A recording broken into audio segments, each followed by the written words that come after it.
What if a single photograph could unravel 4 centuries of silence? What if one child, born in a house hidden just 30 meters from the nearest town, carried inside his body the final proof of a covenant no outsider was ever meant to see? Tonight, we open the sealed history of the Mather bloodline. A lineage that began in 1649 with one rule, whispered through generations: keep the blood unmixed. For 16 generations, they followed it. And in 1938, the consequence arrived in the form of a child whose anatomy defied every principle of biology. Welcome to the Fury Night. Tell me where you're watching from and what time it is. I read every comment, and it helps this investigation reach more people.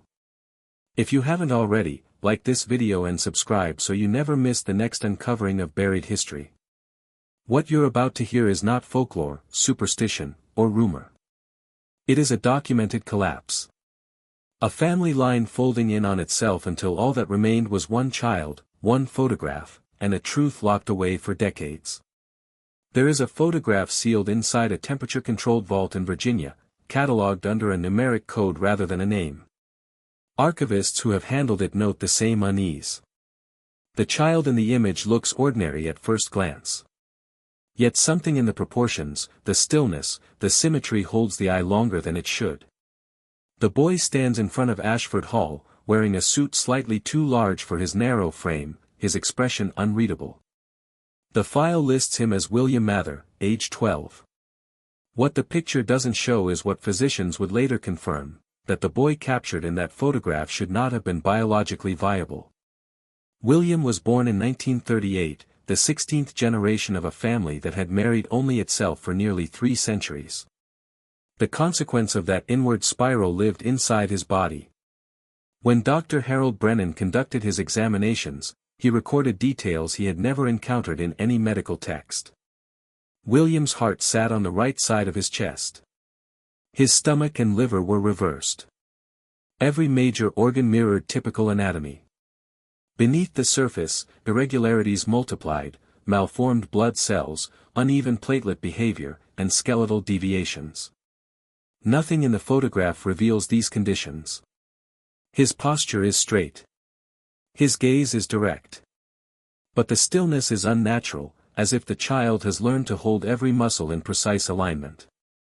The longer one studies the image, the more the features resist familiarity. The symmetry is exact in a way that does not feel inherited so much as engineered through repetition. The photograph exists because the family insisted on documenting its members across generations.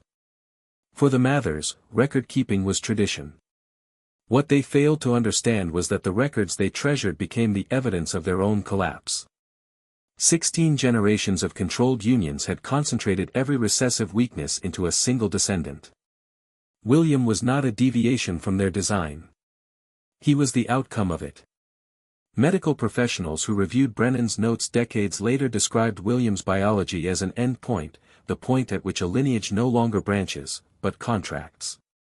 Researchers compared the level of genetic uniformity to laboratory models rather than natural populations.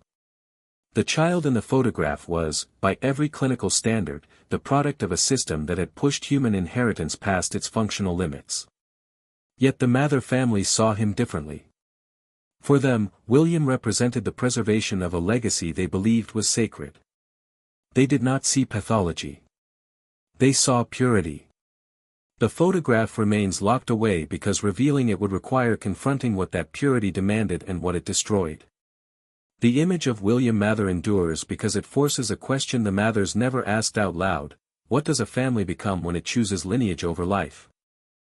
The Mather story begins in 1649 when a small vessel carrying English gentry families made landfall on the banks of the James River.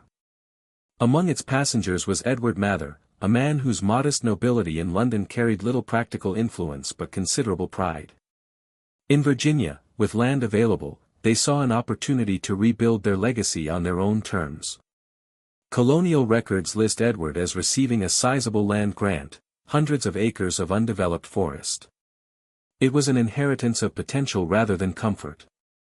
The Mathers believed survival depended on maintaining a unified lineage, one that would retain its English character. By the late 1650s, the first house stood on the property. A small chapel was added soon after. Family letters from this period reveal an early concern, the fear of dilution, of custom, of identity, of blood. Edward wrote to a cousin that the world here shifts quickly and those who arrive with names of weight may find them lightened if not guarded. The idea of preservation took root early. For the Mathers, preserving meant limiting. They married within a narrow circle of relatives who joined them from England, reinforcing familiar customs and shared ancestry.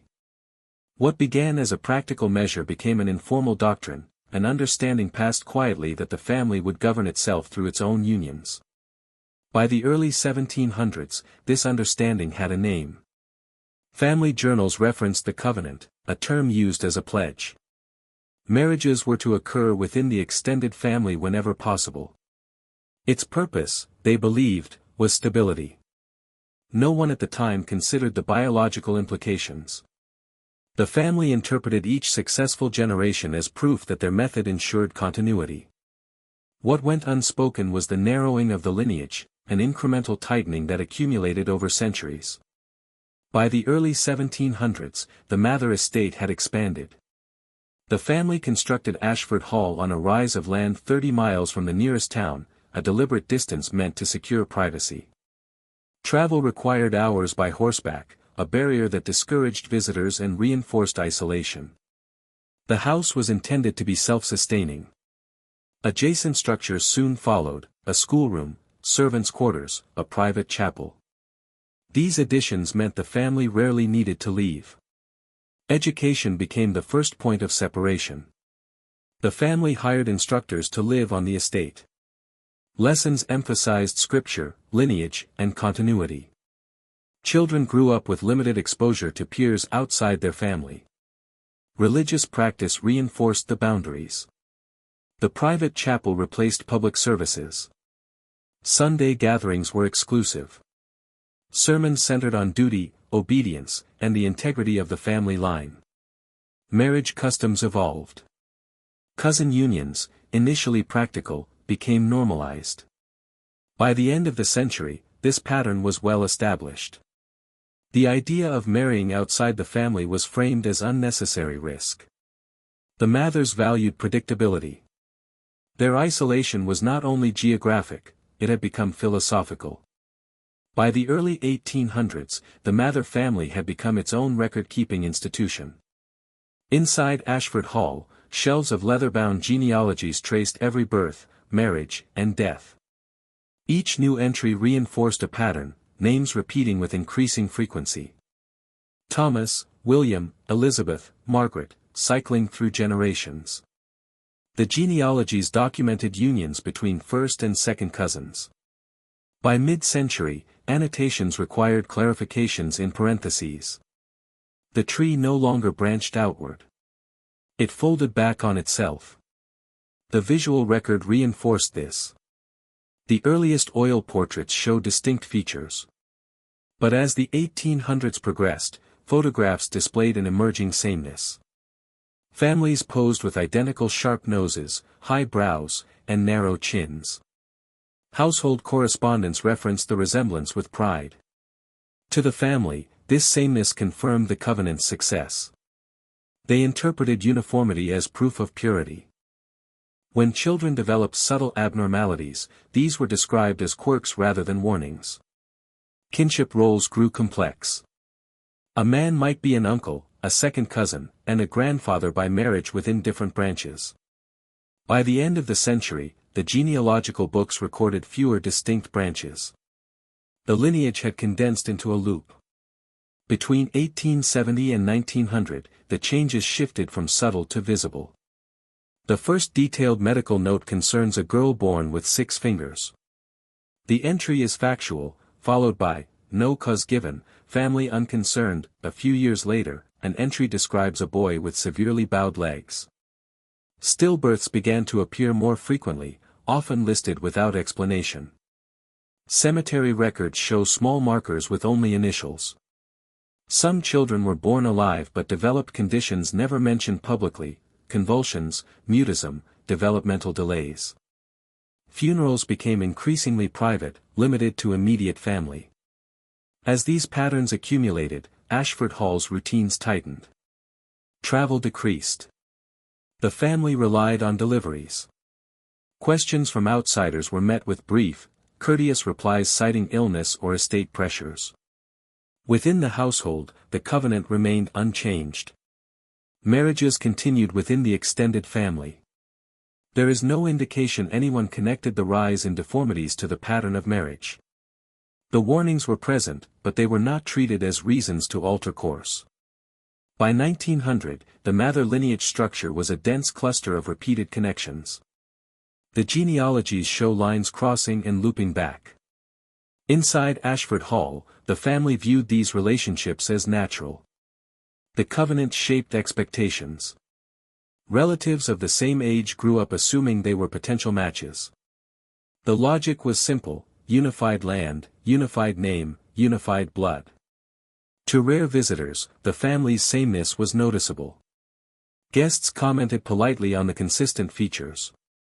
Wealth and land offered a veneer. Outsiders had limited opportunities to observe directly.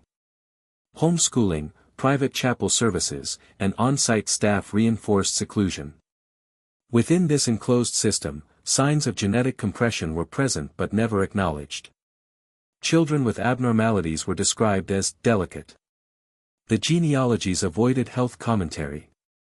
By the turn of the century, the lineage had reached a point where expansion was no longer possible without reversing its core principles. Each generation reinforced the loop.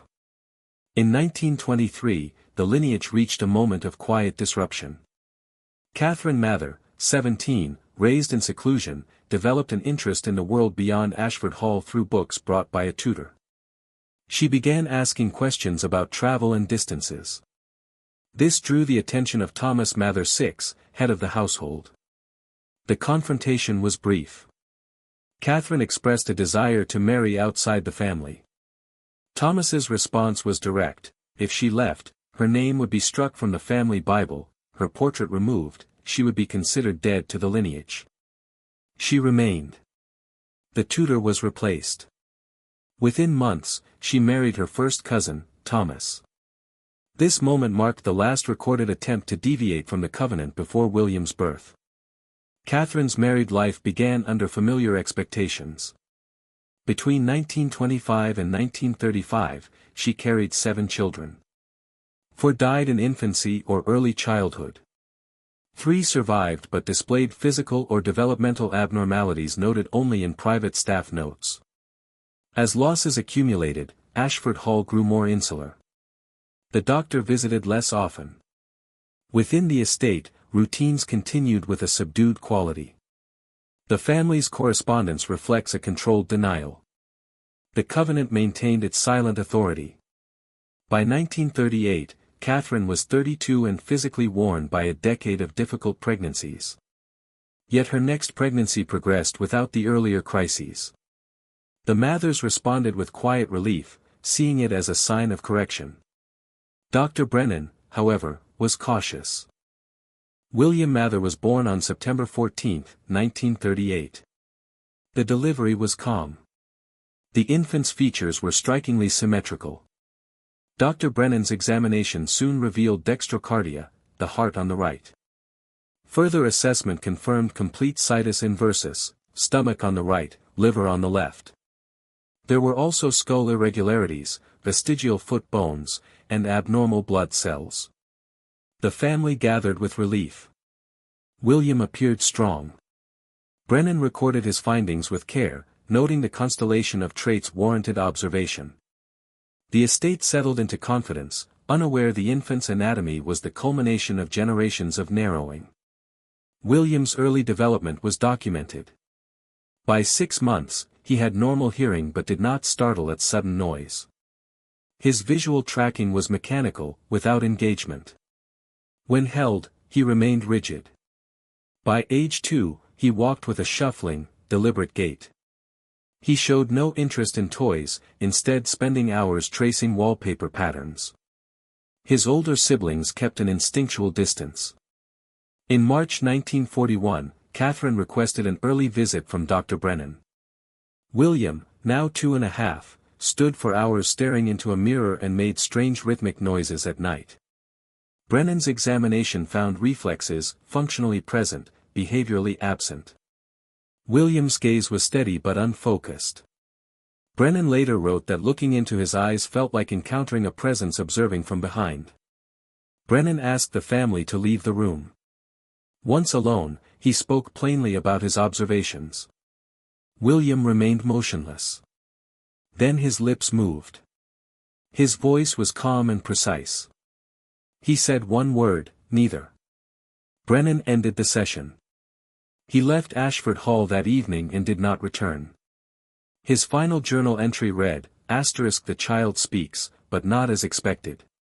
This is beyond my understanding." The next day, he wrote, "The child should not exist." Brennan died months later. His daughter burned most of his papers. With him gone, the Mathers dismissed the idea of outside evaluation. William's world contracted further. Ashford Hall itself closed off, its gates shut more often. The Mathers chose secrecy. In 1950, Catherine died in childbirth, the infant died. In 1952, Thomas Mather VI died. William's surviving siblings left the estate over the following years. By the early 1960s, William was the last direct descendant at Ashford Hall. As he aged, his physical anomalies progressed: spinal curvature, joint hypermobility, bone fragility, dental irregularities, and small tumors. Despite this, he taught himself to read and advanced to complex calculations, though without emotional expressiveness. Ashford Hall fell into disrepair. By the 1970s, it housed William and a few aging servants. In November 1993, county officials arrived for unpaid taxes. They found William Mather dead in the library, in the same chair Brennan had examined him in over 50 years prior.